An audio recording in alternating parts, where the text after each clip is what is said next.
7. Piety at Home. STEM Publishing, William J. Hocking, Letters to Young Believers, 7. Piety at Home. It is rather singular that some young believers have a difficulty in discovering what they consider a suitable sphere for the exercise and development of their spiritual energies.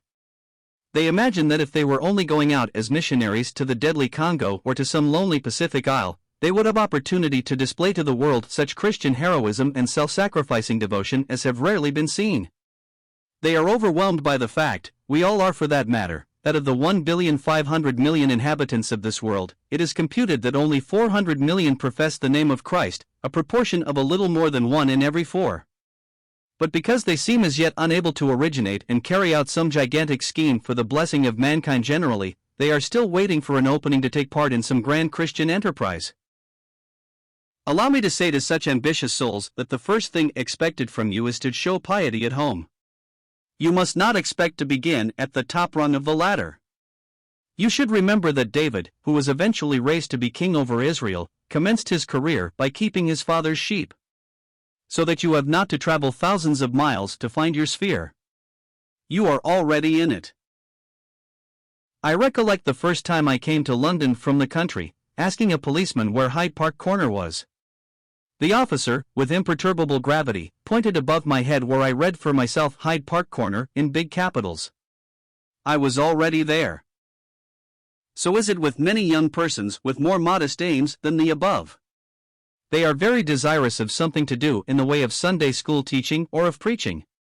But they altogether overlook the apostolic injunction, let them learn first to show piety at home, 1 Timothy 5 verse 4. Are you saying, Lord, what wilt thou have me to do? Here you have your work. You need not so much as look out of the window to find it. Show piety at home. In the verse quoted, 1 Timothy 5 verse 4, piety has the sense especially of that affectionate duty and respect, which is so becoming in young believers towards their elderly relatives, and the more so where, as in the text, that relative is a widow. The apostle wrote, if any widow have children or nephews, descendants is said by scholars to be the better word, let them learn first to show piety at home and to requite their parents, for that is acceptable before God. From the general terms used, it may be seen that the apostle, without specially mentioning anything, refers to whatever is due from the younger to the elder members of the family. I am quite prepared to hear that some of my young readers think it is quite unnecessary to call attention to this subject. They say, we all know how to behave towards our parents, we knew that before our conversion. But I think I shall be right in supposing that these objectors are the very ones who have not conscientiously sought to show piety at home. Nay, my young friends, you forget that however obedient and dutiful you may have been when you were unconverted, you could not have displayed the life of Christ. When born again, you received a life entirely new, which manifests itself in the ways of Christ. I am sorry if you have not yet learned that unless you are watchful it is self that rises to the surface and not Christ. The same thing may be done either for self or for Christ. I mean that you may, for instance, obey your parents in order to please yourself, or to please Christ. The latter is showing piety at home. The Spirit of Christ is then displayed in all your filial relationships, and all the household can see it. I do not wish to undervalue in the slightest degree teaching or preaching or missionary work. But I venture to say that piety at home is more important than a class in the Sunday school or speaking at the corner of the street. And the reason for saying so is found in my text, let them learn first to show piety at home. And what God has put first, it is always wrong for us to put even in the second place.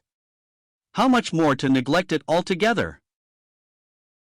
It is a feature of the present day that young folks set themselves up to know a good deal more than their elders. The young shoulders claim to have old heads on them. Mr. Timothy Novice thinks that his father is very deficient in the knowledge of Scripture, and that he is not at all clear as to the difference between Babylon and the beast. And when his mother says that in her young days young persons were not so forward and presuming as he is, he frowns and replies somewhat haughtily that she has forgotten what exceptional advantages he, Mr. T.N., has had, and so on. Is this a godly spirit? It is not the Spirit of Christ. Read the last 3 verses of Luke 2. My young friends therefore must be careful not to give themselves lofty airs in the house. Don't exalt yourself even at home. Be clothed with humility.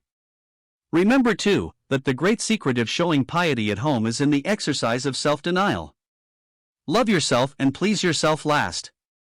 To be a sturdy Christian, you need a thorough training in such unselfishness. And the best place for this is the home circle. Why is home the best place? Because there you are more off your guard than anywhere perhaps. You know that if you are denied your own way, you fly into a tantrum more quickly at home than elsewhere. Because for some reason you are not allowed to go to the preaching, or some other meeting, you are suddenly attacked with a fit of the black sulks.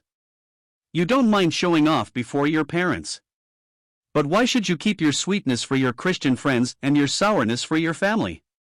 You must first learn to show piety at home. It will make you a better teacher of children and a better disciple of Christ in every respect.